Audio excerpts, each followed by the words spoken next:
High বন্ধুরা, তোমরা কেমন আছো? আশা করি ভালো আছো। আর আমিও খুব ভালো আছি।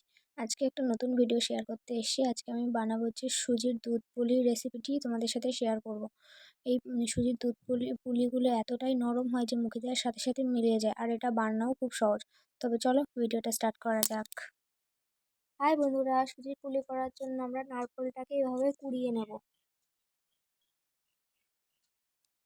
আর অন্যদিকে কড়াইয়ের মধ্যে চিনি দিয়ে তার মধ্যে জল দিয়ে একটা রস মতো করে নেওয়া হয়েছে। সেই রসের মধ্যে নারকেলটাকে দিয়ে আমরা নারকেলের পুরটা বানাবো। তো নারকেলগুলো সমস্তটা দিয়ে দিলাম আমরা ভালো করে। অন্যদিকে একটা কড়াইয়ের মধ্যে অল্প পরিমাণ কিছুটা ঘি দিয়ে তার মধ্যে সুজি দিয়ে দেবো। সুজির পুলি করার জন্য আমাদের সুজি তো অবশ্যই লাগবে। তো যারা যতটা বানাতে চাও তারা সেই পরিমাণ সুজি ওখানে দেবে।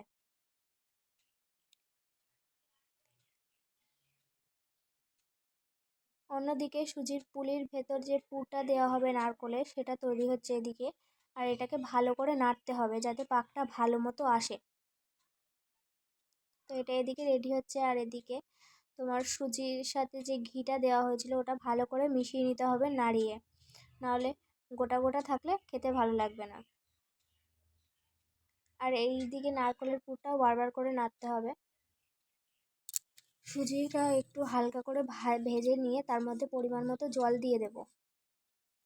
আর যখন জল দেব তখন ভালো করে নাড়তে হবে যাতে সুজিগুলো ডালা পাকিয়ে না যায়। পরিমাণ মতো জল দিয়ে দেব।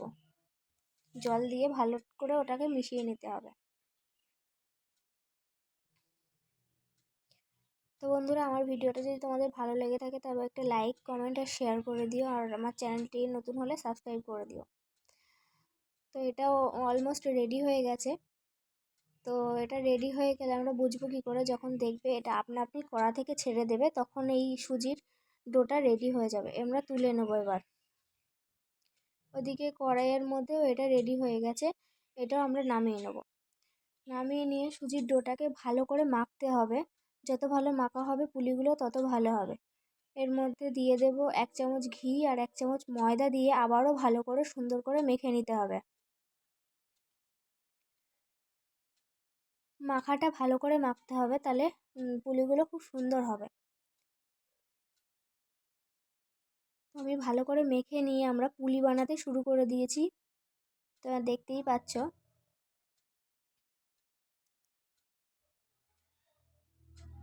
ভালো করে মেখে নিয়ে প্রথমে এরকম গোল করে নিয়ে তার মধ্যে নারকেলের পুরটা দিতে হবে, দিয়ে পুলির মুখটাকে ভালো করে আটকাতে হবে। এরকম করে নিলাম। তোমরা দেখো, দেখলেই সব কিছু সহজ হয়ে যাবে, আর এটা বানানোও খুব সহজ। আমরা নারকেলের পুরটাও দিয়ে দিলাম। এবার মুখটাকে ভালো করে আটকাতে হবে। যদি ভালো করে মুখটা না আটকানো হয় তাহলে যখন দুধের ভেতরে দিয়ে পুলিটা ফোটানো হবে তখন মুখটা খুলে যাওয়ার চান্স আছে, আর খুলে গেলে সমস্তটাই বেকার হয়ে যাবে। তো পুলির মুখগুলোকে ভালো করে আটকাতে হবে। তোমরা দেখো। তো চলো পুলিগুলো তাহলে বানিয়ে নিই। আর এদিকে একটা কড়াইয়ের মধ্যে অল্প পরিমাণ জল দিয়ে তার মধ্যে দুধটা ছেঁকে দিয়ে দেব। তারপর দুধের মধ্যে কয়েকটা এলাচ সেটাকে ভেঙে দিয়ে দেব। দুধটা এদিকে ফুটে গেছে। দুধটা ফুটে গেলে ভালো করে তার মধ্যে লবণ আর চিনি সেটা দিয়ে দেবো। আর লবণ চিনিটা যে যার স্বাদ মতো দেবে, কেউ কম খায় কেউ বেশি খায়। তো যে যেমন খায় তার লবণ আর চিনিটা সেরমভাবে দিয়ে দেবে। তো একটু দুধ আর চিনি লবণে ফুটে গেলে আমরা এবার পুলিগুলো দিয়ে দিচ্ছি। তোমরা দেখতেই পাচ্ছ পুলিগুলোকে একটা একটা করে ছাড়তে হবে, না হলে ভেঙে যাবে। তো চলো একটু ফুটে নিক, 2 মিনিট পরে দেখা হচ্ছে। 2 মিনিট পরে ফুটে গেছে, আমাদের দুধ পুলি রেডি হয়ে গেছে।